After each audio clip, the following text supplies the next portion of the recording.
ప్రధానమంత్రి నరేంద్ర మోడీ లక్షద్వీపులను సందర్శించిన నేపథ్యంలో మాల్దీవుల మంత్రి మరియం షియూనా చేసిన వివాదాస్పద వ్యాఖ్యలతో ఇప్పుడు భారత్లో ఆగ్రహం వ్యక్తమవుతోంది.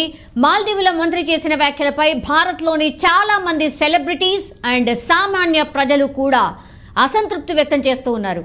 ప్రస్తుతం భారత్లో సోషల్ మీడియా ప్లాట్ఫామ్స్ అన్నిట్లో కూడా బాయ్కాట్ మాల్దీవ్స్ అనే హ్యాష్ ట్యాగ్ ట్రెండ్ అవుతోంది. మరోవైపు మాల్దీవుల్లోని కొందరు ప్రజలు అండ్ నేతలు సైతం తమ మంత్రి మరియం అండ్ ఇతర నేతల వ్యాఖ్యలను తీవ్రంగా ఖండిస్తున్న పరిస్థితి. సో మాజీ అధ్యక్షుడు మొహమ్మద్ నషీద్ సైతం ఈ వ్యాఖ్యలను ఖండించారు. ఈ విషయం పెద్దది కావడంతో మాల్దీవుల ప్రభుత్వం దీనిపై స్పష్టత ఇచ్చింది.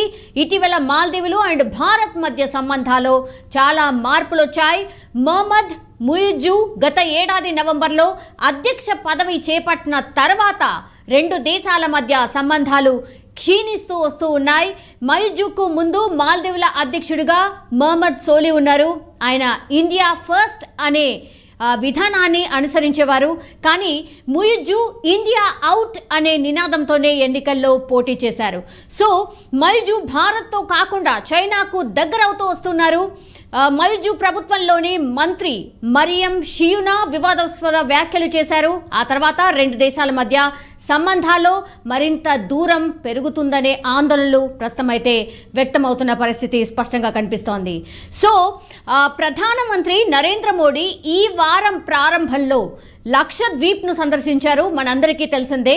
ఈ పర్యటనకు సంబంధించిన ఫోటోలను ప్రధాని మోడీ తన అధికారిక ఎక్స్ హ్యాండిల్లో కూడా పోస్ట్ చేశారు. మనం అందరం కూడా చూసాం.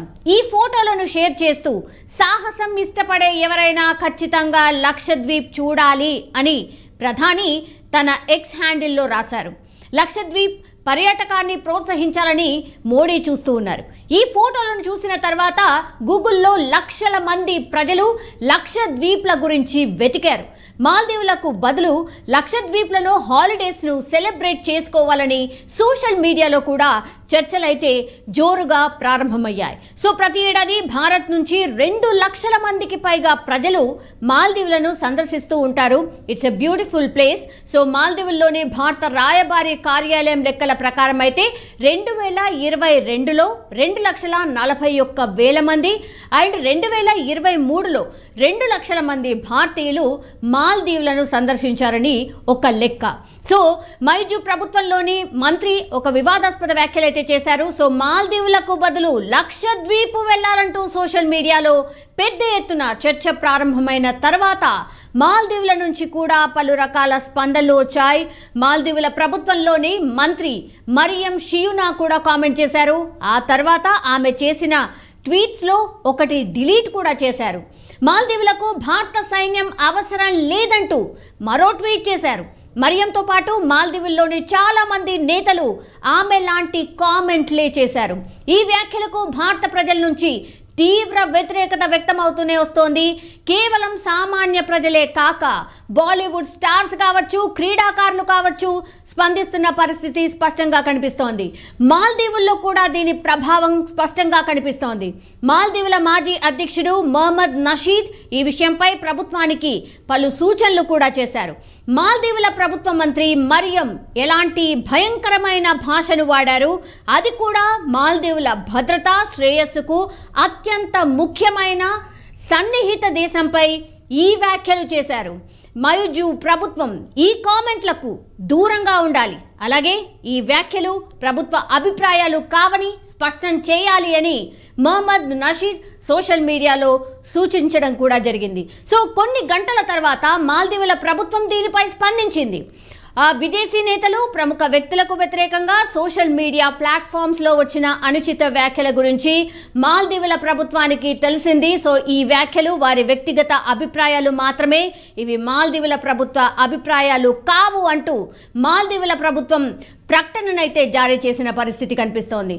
సో భావ ప్రకటన స్వేచ్ఛ ప్రజాస్వామ్య రీతిలో బాధ్యతాయుతంగా ఉండాలని ప్రభుత్వం భావిస్తోంది.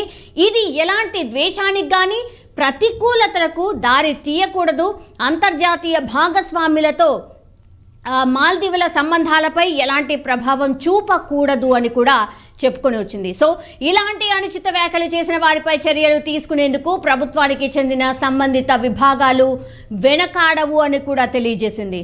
సో ప్రధాని మోడీకి అయితే మద్దతుగా సెలబ్రిటీలు అందరూ కూడా ట్వీట్ అండ్ మెసేజెస్ చేస్తున్న పరిస్థితి స్పష్టంగా కనిపిస్తోంది. భారతీయులకు వ్యతిరేకంగా అనుచిత వ్యాఖ్యలు చేసిన మాల్దీవుల ప్రముఖ వ్యక్తులంటూ సోషల్ మీడియా స్క్రీన్ షాట్లను బాలీవుడ్ నటుడు అక్షయ్ కుమార్ షేర్ చేశారు. దీని పెద్ద ఎత్తున పర్యాటకులను పంపించే దేశానికి అంటే భారత్కు వ్యతిరేకంగా వీరు ఈ పని చేయడం నన్ను ఆశ్చర్యపరిచింది. మనం పొరుగు వారితో సన్నిహితంగా ఉండాలని అనుకుంటాం, కానీ ఇలాంటి విద్వేషపూరిత వ్యాఖ్యలను మనం ఎందుకు భరించాలి? నేను చాలాసార్లు మాల్దీవులకు వెళ్ళాను, వాటి అందాలను కూడా పొగిడాను, కానీ తొలుత మన ఆత్మ గౌరవానికే ప్రాధాన్యం ఇవ్వాలి. మన భారత దీవులను అన్వేషిద్దాం, మన దేశ పర్యాటకానికి తోడుగా నిలుద్దామని అక్షయ్ కుమార్ తన సోషల్ మీడియాలో రాసుకొని వచ్చారు. ఇక సోషల్ మీడియా ప్లాట్ఫామ్స్ పై అక్షయ్ కుమార్ పోస్ట్ రీపోస్ట్ అవుతోంది. ఎందుకంటే తాను కూడా మాల్దీవులకు చాలాసార్లు వెళ్ళాను, దాని అందాలను పొగిడానని సురేష్ రైనా కూడా చెప్పుకొచ్చారు. కానీ ప్రస్తుతం ఆత్మగౌరవానికి ప్రాధాన్యం ఇవ్వాల్సిన సమయం వచ్చిందంటూ ఆయన కూడా కామెంట్ చేసిన పరిస్థితి. సో భారతీయ దీవులను అన్వేషించాలని ఆయన కూడా ప్రజలను కోరుతున్న పరిస్థితి స్పష్టంగా కనిపిస్తోంది. మాల్దీవుల ఫోటోలను షేర్ చేసిన నటుడు జాన్ అబ్రహం భారత్కు అద్భుతమైన ఆతిథ్య స్ఫూర్తి ఉంది, అదే అతిథి దేవో భవ. భారత్ భూభాగంలో ఉన్న విస్తారమైన సముద్ర తీరాన్ని మనం అన్వేషించాల్సి ఉంది. లక్షద్వీప్ సందర్శించదగ్గ ప్రదేశమని కూడా ఆయన కూడా రాసుకొచ్చిన పరిస్థితి కనిపిస్తోంది. సో ఎక్స్ప్లోర్ ఇండియన్ ఐలాండ్స్ అనే హ్యాష్ ట్యాగ్తో సెలబ్రిటీలు సోషల్ మీడియా ప్లాట్ఫామ్స్ వేదికగా కంటిన్యూషన్గా పోస్టులు చేస్తూనే వస్తూ ఉన్నారు. సచిన్ టెండూల్కర్ సైతం మహారాష్ట్రలోని సింధుదుర్గ్ బీచ్ అందాల వీడియోను షేర్ చేశారు. దెన్ భారత్లో ఇలాంటి అద్భుతమైన బీచ్లు దీవులు కూడా ఉన్నాయి. అతిథి దేవో భవ అనే స్ఫూర్తితో మనం చూడాల్సినవి చాలా ఉన్నాయి. ఎన్నో మరపురాని జ్ఞాపకాలు పోగేసుకునేందుకు అవి వేచి చూస్తున్నాయి అంటూ కూడా ఆయన రాసుకొని వచ్చారు. సో మాల్దీవులపై శ్రద్ధా కపూర్ కూడా ట్వీట్ చేశారు. సో ఇట్లా సోషల్ మీడియా ప్లాట్ఫామ్స్లో మన భారత్కి సంబంధించిన ప్రముఖులందరూ పోస్ట్ చేస్తున్న పరిస్థితి అయితే స్పష్టంగా కనిపిస్తోంది. సో దీనిపైన ఎట్లాంటి రియాక్షన్స్ వస్తాయో వేచి చూడాల్సిన పరిస్థితి. ఇదైతే పూర్తిగా మన భారత్కి ఉన్నటువంటి ఐక్యతని తెలియజేస్తోంది మరోసారి అనేది అయితే స్పష్టమవుతోంది.